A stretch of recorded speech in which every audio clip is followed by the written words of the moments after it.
దేవుని పిల్లలు అంటే మరొక అర్థం ఏంటంటే ఆత్మీయులు. ఆత్మీయులు అంటే ఆత్మ సంబంధమైన వాళ్ళు, భూ సంబంధమైన వాళ్ళు కాదు, ఆత్మ సంబంధమైన వారు.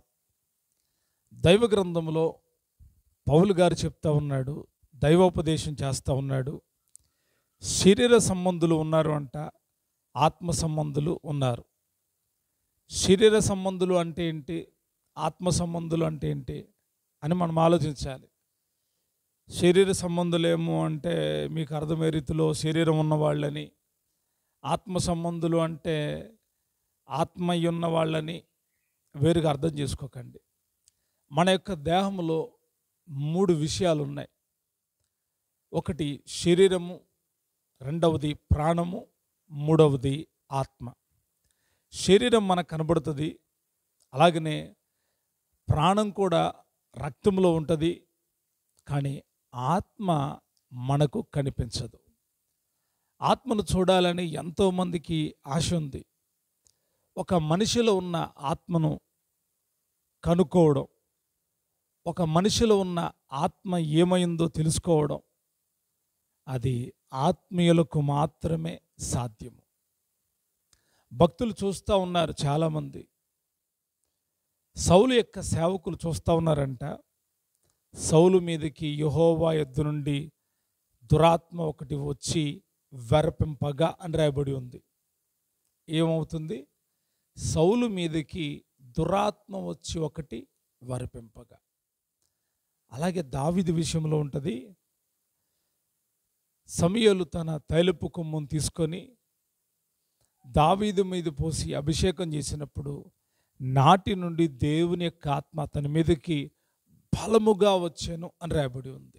కొన్నిసార్లు ప్రార్థన చేస్తూ ఉన్నప్పుడు అవతాల వ్యక్తిలో పనిచేసేటువంటి భయంకరమైన శక్తులను చూడగలిగే కృప దేవుడు కొందరికి ఇస్తాడు. అందరికీ దొరకదు, కొందరు చూస్తారు కూడా. ఆత్మ సంబంధులు మాత్రమే గ్రహిస్తారు. ఆత్మ లేని వారికి అన్నీ తెలియవు. వారు వివాదాలకు కారణమవుతారు, వారు వివాదాలను చూపిస్తారు, రకరకాలైనటువంటి కార్యాలు చేస్తారు. ఎందుకంటే వారి లోపల ఆత్మ లేదు. అంటే ఆత్మ లేదంటే మీరేమనుకున్నారంటే లోపల ఆత్మ లేదని కాదు. ప్రతి మనిషిలో ఆత్మ ఉంటుంది. అది శరీరము, ప్రాణ, ఆత్మలు కలిసి ఉండేటువంటి ఆత్మ. ఈ ఆత్మ పరమాత్మునితో అనగా పరిశుద్ధాత్మతో కలిసి ఉండాలి. లేదు, పరిశుద్ధాత్మునితో కనెక్షన్ లేకపోతే ఇంకో రెండో ఉండే ఆత్మ ఏంటంటే భ్రమపరిచే ఆత్మ, మోసపరిచే ఆత్మ, కలవరపరిచే ఆత్మ, భయము లేని ఆత్మ పనిచేస్తాయి. యోసేపును చూసినప్పుడు ఫరో అంటున్నాడు తన సేవకులను పిలిచి, ఇతని వలె దేవుని ఆత్మ కలిగిన మనుషుణ్ణి మనం కనుగొనగలమా అన్నాడు. ఇవన్నీ మీకు ఎందుకు గుర్తు చేస్తున్నానంటే, కొందరు మన ఆత్మీయతను గుర్తించగలరు, కొందరు మన ఆత్మీయతను గుర్తించలేరు. కొందరు సేవకులు వారి లోపల పనిచేసే ఆత్మలను గమనించగలరు, కొందరు గమనించలేరు. అందరికీ సాధ్యమని చెప్పను, కొందరికి సాధ్యం. ఈ దినాన ఆత్మ వలన కలిగే 9 కార్యాల గురించి మనం నేర్చుకుందాం. ఆత్మ వలన ఏం కలుగుతాయి, మన లోపల ఆత్మ రావడం మూలాన జరిగేటువంటి కార్యాలు ఎవరి లోపల అంటే, ఇది కూడా ఒక భాగంగా మనం గమనించాలి. మొదటి భాగం ఏంటంటే, రక్షింపబడి ఉన్నవారిలో ఆత్మ చేసేటువంటి కార్యాలు. రక్షింపబడి అనుభవాలు గుండా వెళ్తున్న వారి మధ్యలో అనగా సంఘములో చేర్చబడి ఎదుగుతున్న వారి మధ్యలో జరిగేటువంటి కార్యాలు. ఈ రెండు వేరు. అంతకు మునుపు నేను మీకు తెలియజేశాను, పరిశుద్ధాత్ముడు ఒక వ్యక్తిలోనికి వచ్చినప్పుడు ఏం జరుగుతుంది అనే విషయాన్ని చెప్పాను. అయితే ఈ యొక్క సమయంలో పరిశుద్ధాత్మ ద్వారా మనలో కలిగే ఈ 9 కార్యాలు ఏమిటి అని మనం ఆలోచిస్తే చాలా విశేషమైన కార్యాలు పరిశుద్ధాత్ముడు మనకు తెలియచేయాలి, మనకు ఇవ్వాలి అని ఆశిస్తూ ఉన్నాడు. ఆత్మకు కలిగే కోరికలు వేరు, శరీరానికి కలిగే కోరికలు వేరు. ఆత్మ ఎప్పుడు ఏది కోరుకున్నా అది శరీరాన్ని తృప్తిపరిచేదిగా ఉండదు, కానీ ఆత్మను తృప్తిపరిచి పరలోకానికి తీసుకొని వెళ్ళేటువంటిదిగా ఉంటుంది. శరీర కోరికలు ఉంటాయి. శరీర కోరికలతో ఆత్మను తృప్తిపరచలేము. ఆత్మను తృప్తిపరచలేము. శరీరాన్ని తృప్తిపరచుకోగలుగుతాం. అయితే ఆత్మదేవుడు చేసే కార్యాలు చాలా విశేషమైనవి. ధ్యానం చేద్దాం. కొరింథీయులకు రాసినటువంటి మొదటి పత్రిక 12వ అధ్యాయం 7వ వచనాన్ని చదువుతున్నాను, గమనించండి. అయినను అందరి ప్రయోజనము కొరకు ప్రతివానికి ఆత్మ ప్రత్యక్షత అనుగ్రహింపబడుచున్నది. అయినను అందరి ప్రయోజనము కొరకు. జాగ్రత్తగా మనం ఈ మాటల్ని వింటేనే అర్థమవుతుంది. ఆలోచిస్తూ వింటే అర్థమవుతుంది. ఏదో వింటున్నాం కదా అని వింటే అర్థం కాదు. అయినను అందరి ప్రయోజనము కొరకు. అందరూ అనగా ఎవరు అంటే దేవుని యొక్క సంఘము, యేసు రక్తములో కడగబడిన వాళ్ళు, దేవుని యొక్క ఆత్మ ప్రత్యక్షతను పొందుకోవడానికి సిద్ధపడిన వాళ్ళు, పరిశుద్ధాత్మ చేత నింపబడిన వాళ్ళు. ఆ నింపబడిన వాళ్ళల్లో కార్యాలు జరిగించేవాడు పరిశుద్ధాత్ముడు. ఆ పరిశుద్ధాత్ముడు అంటే అయినను అందరి ప్రయోజనము కొరకు ప్రతి వానికి ఆత్మ ప్రత్యక్షత అనుగ్రహించబడుతున్నది. ఎవరికి అనుగ్రహించబడుతుంది అంటే ప్రతి వానికి ఆత్మ ప్రత్యక్షత అనుగ్రహించబడుతుంది. గ్రహించగలుగుతున్నారా? ఆత్మ ప్రత్యక్షత మీకు అనుగ్రహించబడినప్పుడు మీరు ప్రవర్తించే ప్రవర్తన వేరుగా ఉంటుంది. ఆత్మ ప్రత్యక్షత మీకు కలిగినప్పుడు మీరు నడుచుకునే విధానం వేరుగా ఉంటుంది. ఆత్మ ప్రత్యక్షత మీకు కలిగినప్పుడు మీ త్యాగము, మీ ప్రేమ, మీ ఏర్పాటు, మీ ప్రత్యేకత వేరుగా ఉంటుంది. ఆత్మ ప్రత్యక్షత అందరికి అనుగ్రహించబడుతుంది. అయితే ఆ ఆత్మ వలన ఒక్కొక్క కార్యం మనలో జరిగించడానికి ఆ ప్రత్యక్షత అనుగ్రహించబడుతుంది. ఇప్పుడు మనం చదువుదాం. ఆత్మ వల్ల ఏం జరుగుతుంది అంటే, ఎలాగనగా ఒకనికి ఆత్మ మూలముగా బుద్ధివాక్యమును. ఎవరికంట? అందరికి ఆత్మ ప్రత్యక్షత ఇవ్వబడుతుంది. అయితే ఎలాగనగా ఒకనికి ఆత్మ మూలముగా బుద్ధివాక్యమును. ఎంతమందికి? ప్రత్యక్షత ఏమో అందరికీ, బుద్ధివాక్యమేమో కొందరికి. బుద్ధివాక్యము ఇవ్వబడుతుంది వారికి. వారి పెదాలకి బుద్ధివాక్యము, బుద్ధిని కలిగించే వాక్యాన్ని వారు ప్రకటిస్తారు, వారు బోధిస్తారు, వారు బుద్ధివాక్యాన్ని నేర్పిస్తారు.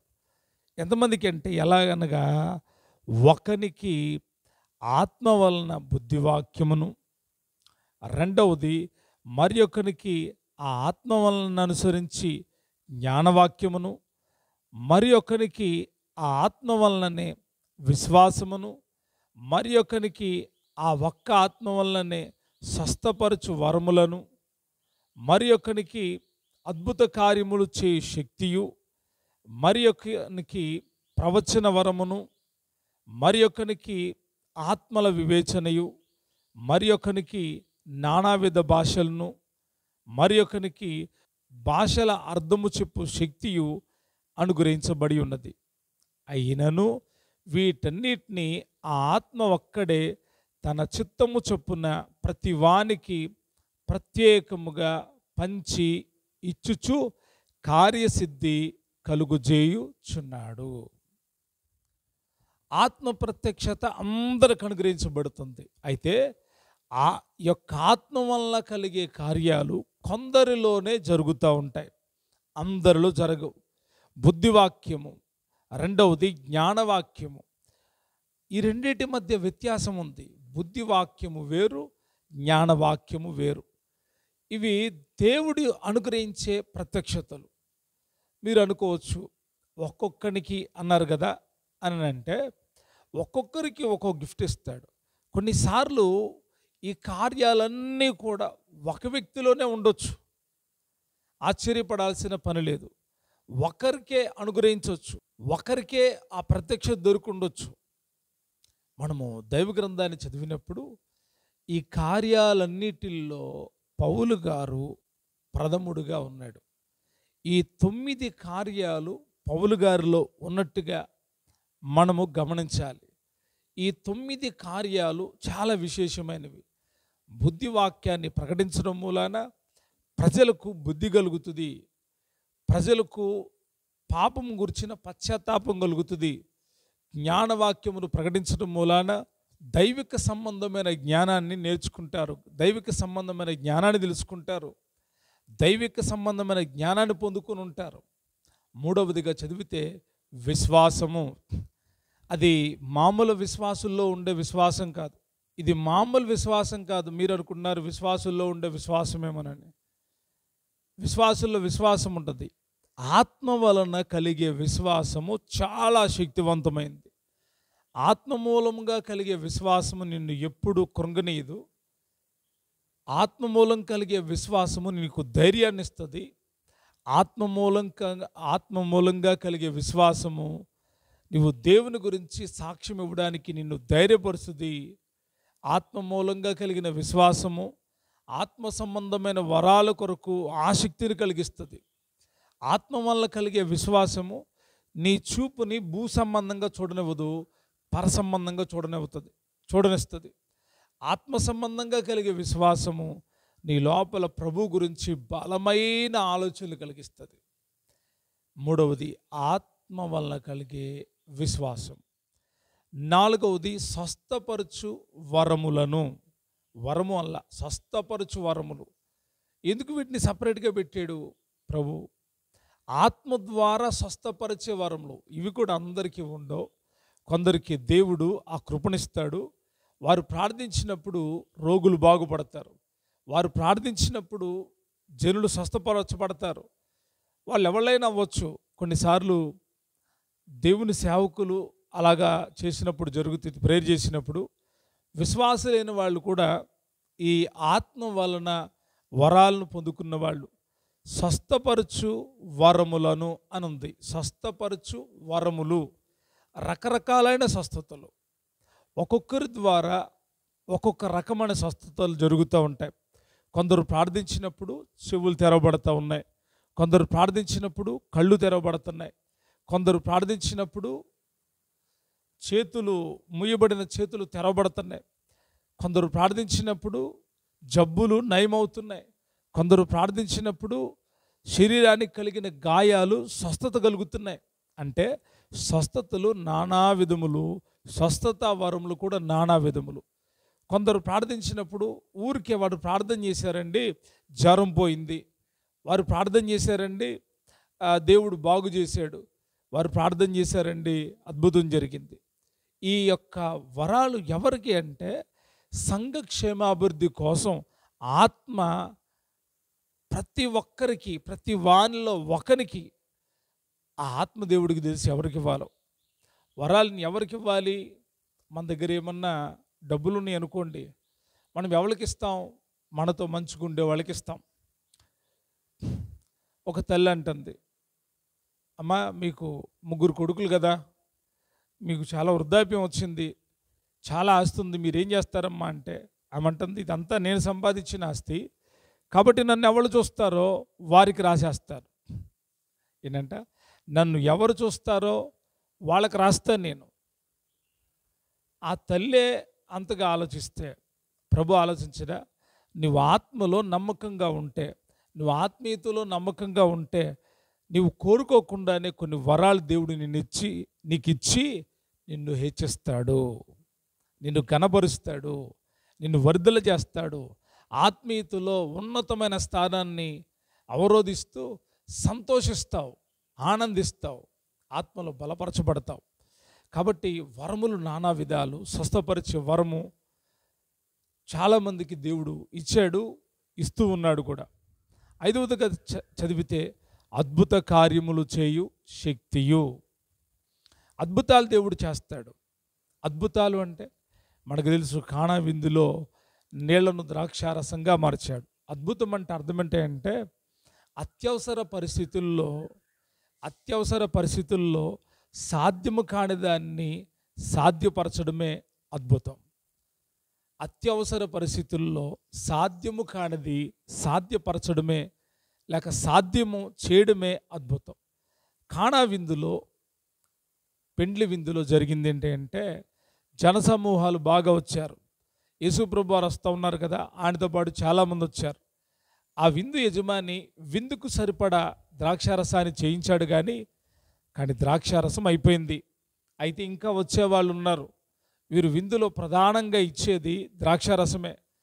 అప్పుడు యేసు తల్లైన మరి దగ్గరకు వచ్చమ్మా, ద్రాక్షారసం అయిపోయింది, బోధకునితో ఒక మాట చెప్పు అని అంటే ఆమె వచ్చి చెప్తా ఉంది కదా, అయ్యా ద్రాక్షారసం అయిపోయిందంటే అమ్మా నా సమయం ఇంకా రాలేదు అని చెప్పి ఆయన సమయానుకూలంగా చేసిన పని ఏంటంటే నీళ్లను ద్రాక్షారసముగా మార్చాడు.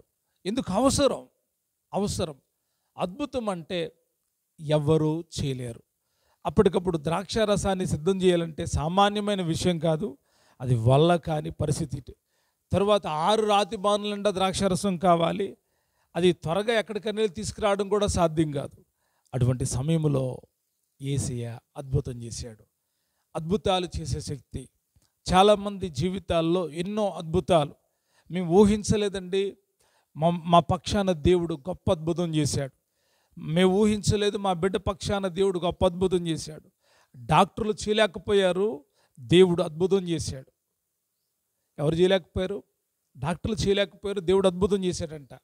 ఇలాంటి అద్భుత కార్యాలు చేయు శక్తి ఆత్మ వలన అనుగ్రహించబడుతుంది. 5వ విషయం. 6వది ప్రవచన వరము. పౌలు గారు అంటాడు, ప్రవచించుట నిర్లక్ష్యం చేయకండి, ప్రవచన వరాన్ని ఆపేక్షించండి, కోరుకోండి అంటున్నాడు. ఎందుకో తెలుసా? ప్రవచన వరం చాలా విశేషమైనది. ఆత్మ వలన ఒకనికి ప్రవచన వరమును అన్నాడు. ప్రవచన వరములు కాదు.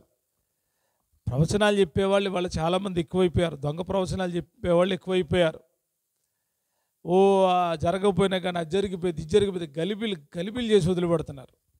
జాగ్రత్తగా వినాలి, వీళ్ళని దేవుని యొక్క ఆత్మ వాడుకుంటలేదు. ఆత్మ కంట్రోల్లో వాళ్ళు లేరు, దెయ్యం కంట్రోల్లో ఉన్నారు, సైతాన్ కంట్రోల్లో. ఆత్మ వలన కలిగే ప్రవచన వరం అనేది ఆత్మ వలన కలిగేది, మనుషుని వలన కలిగేది కాదు, ఆత్మ వలన కలిగేది.